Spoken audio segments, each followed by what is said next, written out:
Hallelujah. हमारे प्रभु यीशु मसीह के मधुर नाम में आप सबको जय मसीह की। Good morning. क्या उठ गए हैं? 6:30 बज गए हैं। मैं उम्मीद करता हूं कि आप अब तक उठ गए हैं, आपने प्रार्थना कर ली है, पर्सनल मेडिटेशन खत्म किया है। दैनिक मनन के इस कार्यक्रम में मात्र भाग लेना काफी नहीं है, व्यक्तिगत तौर पर आपको मनन करना है। व्यक्तिगत तौर पर आपको बाइबल पढ़ना है।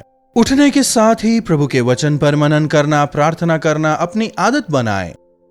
जो वचन पढ़ते हैं दिन भर उस पर मनन करें। प्रार्थना करें कि प्रभु मेरे हर कार्य को आज आप सफल करें, तब सफलता पाएंगे। इस तरह से हर रोज मैं प्रभु के वचन को, प्रभु की इच्छाओं को आप तक पहुंचाने का काम कर रहा हूं। प्रभु के ये वचन आपके हृदयों में काम करते हैं, आपको तसल्ली देते हैं, आपकी यथास्थिति को उजागर करते हैं। ऐसी कई गवाहियां जो आप हमें भेजते हैं, उनके लिए मैं प्रभु का शुक्रगुजार हूं। व्यक्तिगत तौर पर यह मेरे लिए भी स्फूर्तिदायक है। आइए छोटी प्रार्थना से आज के मनन की शुरुआत करें। पवित्र पिता परमेश्वर, आज दोबारा जब हम आपके वचनों पर मनन करते हैं, अपने वचन से हमसे बात करें। यीशु के नाम से प्रार्थना मांगते हैं, आमीन। प्रभु की महिमा हो। प्रभु के वचन से हम हर रोज एक थॉट पर, एक सोच पर, एक विचार पर मनन करते हैं जो हमारे पूरे दिन को आशीषमय बनाता है। श्रेष्ठ गीत, श्रेष्ठ गीत उसका पहला अध्याय 6वीं आयत से पढ़ रहा हूं। कई लोग इस श्रेष्ठ गीत को पढ़कर कहते हैं कि यह तो एक प्रेम पत्र की तरह है। प्रेमी, प्रिय, प्रियतमा, प्राण प्रिय, ऐसे अनेक शब्दों का इस्तेमाल यहां किया गया है। लोग इसके आत्मिक अर्थ को समझ नहीं पा रहे, सांसारिक अर्थ निकालकर कुछ तो लव लेटर भी लिखते थे। देखिएगा, यदि वचन की गहराई को हम समझ ना पाएं तो उसका अर्थ ही बदल जाएगा। समझ रहे हैं? जो लोग वचन की गहराई को, उसकी सच्चाई को समझ नहीं पाते, फिर वे वचन को गलत रूप में पेश करते हैं। हाल फिलहाल में यह और ज्यादा होने लगा है। मैं बार बार कहता हूं, दुनिया की किसी भी किताब को पढ़ने के लिए आपको पढ़ना लिखना आना बहुत है। आप अगर लिटरेट हैं तो वो काफी है। लेकिन पवित्र बाइबल को पढ़ने के लिए आपकी पंडिताई फिजूल है। केवल पवित्र आत्मा की सहायता से ही हम वचन की गहराई को समझ पाएंगे और उसके आत्मिक अर्थ को समझकर अपना पाएंगे। तो बाइबल में हमें इतिहास नजर आता है, दृष्टांत नजर आते हैं, बाइबल में उदाहरण है, फिर उसमें हम सूचनाओं को पाते हैं। अगर हम इन्हें लिटरली लेने लगें तो यह काफी खतरनाक होगा। अगर आपका हाथ आपसे असम्मति जताए तो क्या आप उसे काट डालेंगे? हमारे हाथ को काम करने के लिए भीतर दिमाग के साथ उसका एक कनेक्शन है। उसे हमें वहां पर दिमाग में उसे हमें कंट्रोल करना है। आंख में अगर कुछ परेशानी है तो क्या आप उसे ही निकाल देंगे? आपके हाथ को कंट्रोल करने की शक्ति, आपकी आंख को कंट्रोल करने की शक्ति आपके दिमाग में है। हमारा जो दिमाग है वो हमारे पूरे शरीर को कंट्रोल करता है, वो ही हमारे पूरे शरीर को डिक्टेट करता है। अगर हम वहां पर सही हैं तो सब कुछ ठीक होगा। आवश्यक है हमारे अंतरांग को हम ठीक रखें।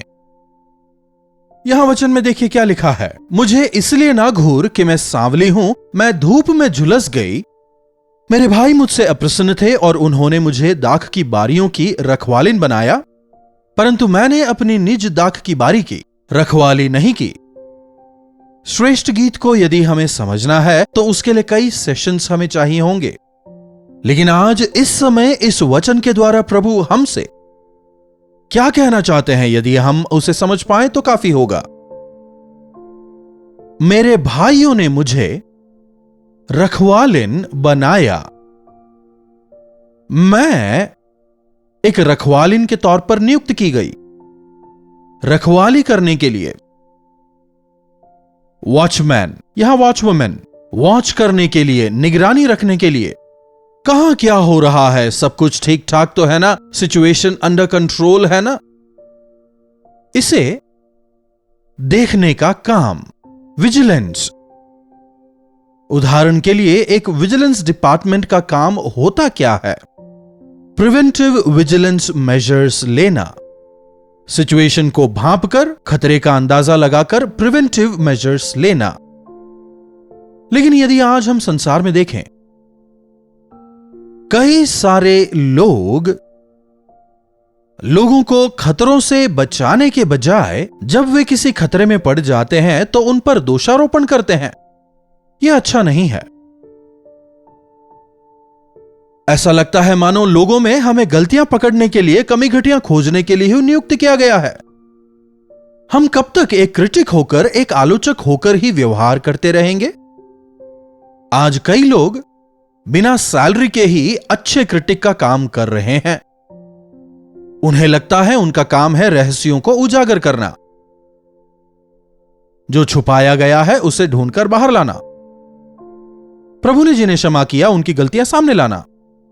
प्रभु कहते हैं, तुम्हारे पापों को मैंने गठरी बांधकर समुद्र की गहराई में फेंक दिया। समुद्र की गहराई में पड़े उस गठरी को एक व्यक्ति जाकर, गोता लगाकर, समुद्र की गहराई में जाकर उस गठरी को बाहर निकालकर संसार के सामने लेके आता है। दूसरों की बुराई को जग जाहिर करने के लिए कितनी मेहनत कर रहे हैं देखिए। जिस पाप को प्रभु भूल गए हैं उसे आप याद करके दुनिया के सामने ला रहे हैं। कैसा काम है यह? आप केवल बर्बाद ही कर रहे हैं, आबाद नहीं कर रहे। मुझे रखवालिन नियुक्त किया, मैं सिंसियरली अपने काम को कर रही थी। एक दाख की बारी की रखवालिन मुझे नियुक्त किया। मेरा काम यह था कि मुझे वहां के फलों का ख्याल रखना था, पक्षी या जानवर उन्हें नुकसान ना पहुंचाएं, उनमें कीड़े ना पड़ जाएं, ऊपर जो जाल सा बिछाया है वो ठीक ठाक तो है ना, कहीं फटा तो नहीं है। दिन रात मैं मेहनत करती थी और अपना काम अच्छे से करती थी, लेकिन मैंने अपनी बारी की रखवाली नहीं की। यही सबसे बड़ी समस्या है। मैं सबकी रक्षा कर रहा हूं लेकिन अपनी रक्षा नहीं कर पा रहा। मैं सबको वचन सुनाता हूं लेकिन खुद वचन सुनने का समय नहीं है। मैं सबको ठीक करता हूं लेकिन अपने आप को ठीक करने का समय नहीं है। मैं सबको चिताता हूं लेकिन खुद को ठीक करने का समय नहीं है।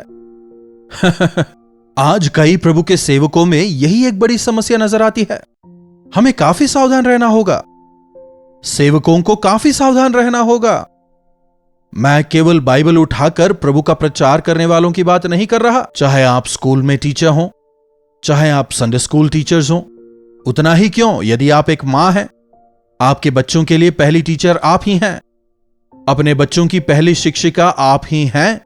आपने देखा होगा, what is your mother tongue पूछते हैं, व्हाट इज योर फादर टंग नहीं पूछते। मां जो शिक्षा बच्चों को देती है वही उनके हृदय में रह जाता है। आप अपने बच्चों को क्या सिखा रही हैं? कोई भी मां अपने बच्चों को बुरा तो नहीं सिखाती ना। कोई भी मां यह नहीं चाहती कि उनके बच्चे बिगड़ जाएं। हर मां अपने बच्चों का ख्याल ही रखती है, उनका ध्यान रखती हैं। समय पर उन्हें उठाकर स्कूल भेजना, टाइम पर उन्हें खाना खिलाना, होमवर्क करवाना, बुरे फ्रेंडशिप से उन्हें बचाकर रखना। बच्चों की अच्छी परवरिश के लिए हर मां बाप हर प्रयास करते हैं। बच्चों की रखवाली आवश्यक है, आज तो और भी जरूरी है। आजकल हाई स्कूल लेवल के बच्चे भी बिगड़ जाते हैं। हमारे जमाने में ये जो लव वगैरह है, बॉयफ्रेंड गर्लफ्रेंड रिलेशनशिप्स, ड्रग्स वगैरह, नशा करना, सिगरेट स्मोकिंग, ये सब कॉलेज के दौरान, टीनेज में ही होता था। लेकिन आजकल के 8th 9th के बच्चे ही इन आदतों के शिकार हो रहे हैं, जो काफी दुखद है।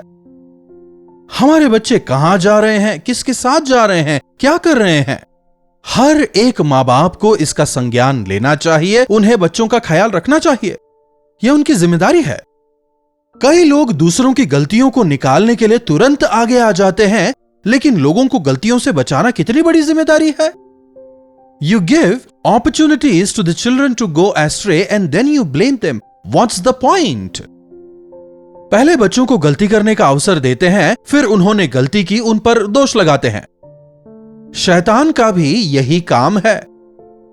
शैतान पहले मनुष्यों को पाप करने के लिए प्रेरित करता है, और फिर अरे उन्होंने गलती की कहकर दोष लगाता है, एक तरह से ब्लैकमेल करने का प्रयास करता है। इसीलिए गलती करने वाला उस गलती को छुपाने के लिए दूसरी गलती करता है और गलतियों से कभी बाहर ही नहीं आ पाता। सुनिएगा, प्रभु हम सबों को देख ही रहे हैं।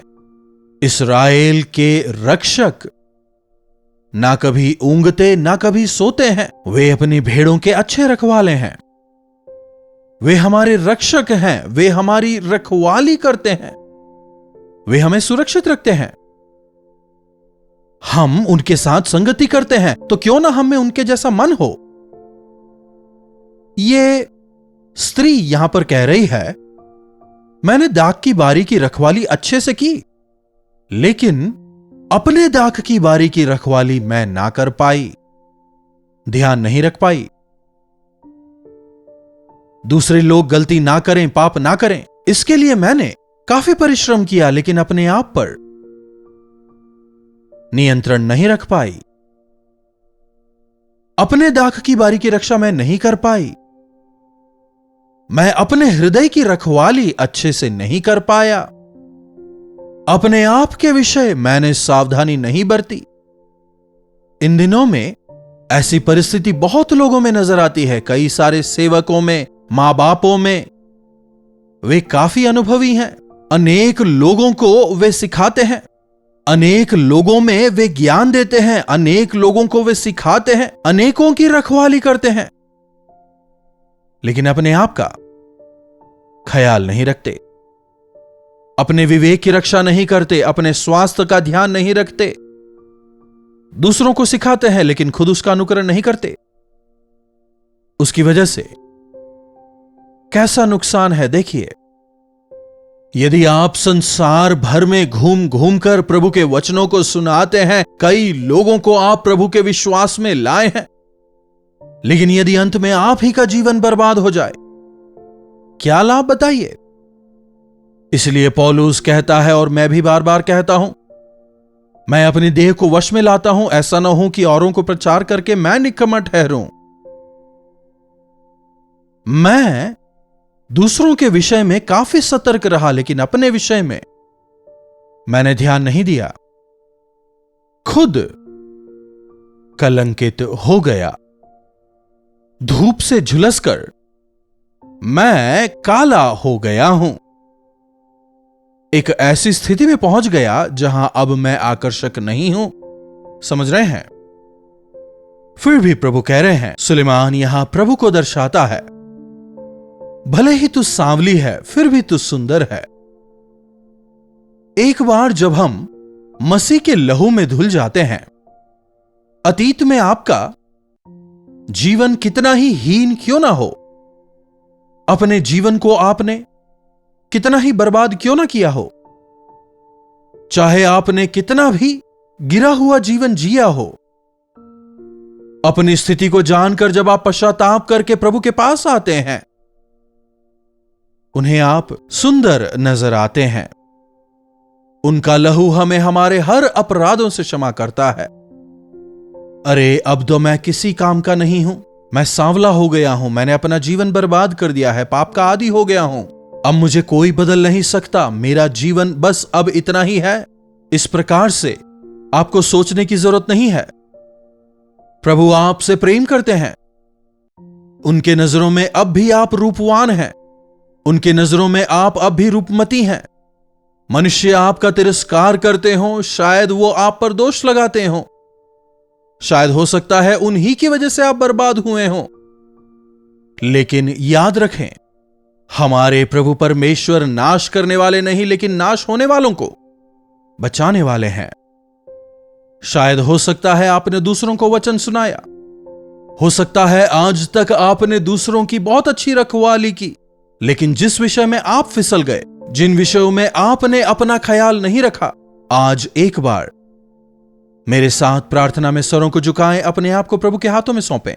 प्रार्थना। महापवित्र पिता परमेश्वर, आज दोबारा से अपने वचनों द्वारा हमसे बात करने के लिए, हमें चिताने के लिए हम आपके शुक्रगुजार हैं। हाँ प्रभु, इस संसार में रहते हुए कई बार हम दूसरों की ओर देखते हैं, दूसरों को समझाते हैं, दूसरों को सिखाते हैं, दूसरों को ज्ञान देने में हम काफी अग्रणी होते हैं, लेकिन बात जब खुद की आती है, कई बार असावधानियों की वजह से हम खुद गिर जाते हैं। दूसरों की रखवाली तो हम बेहतरी से कर लेते हैं, लेकिन जब अपनी बात आती है तो कई बार अपनी रखवाली नहीं करते, अपने हृदय को पवित्र नहीं रख पाते। प्रभु, होने दें कि हम हमारे जीवनों में केवल दूसरों को सिखाने वाले ना हों, लेकिन जो हम सिखाते हैं उसके अनुसार जीवन बिताने वाले हम हो जाएं। आपकी महिमा को, आपकी सुंदरता को हमारे द्वारा इस संसार में फैलाकर जीवन बिताने का अनुग्रह हमें दें। प्रार्थना यीशु के नाम से मांगते हैं, आमीन। अब हमारे पिता परमेश्वर का प्रेम, प्रभु यीशु मसीह का अनुग्रह, पवित्र आत्मा की संगति और सहभागिता हमें से प्रत्येक के साथ आज, कल और सर्वदा बनी रहे, आमीन।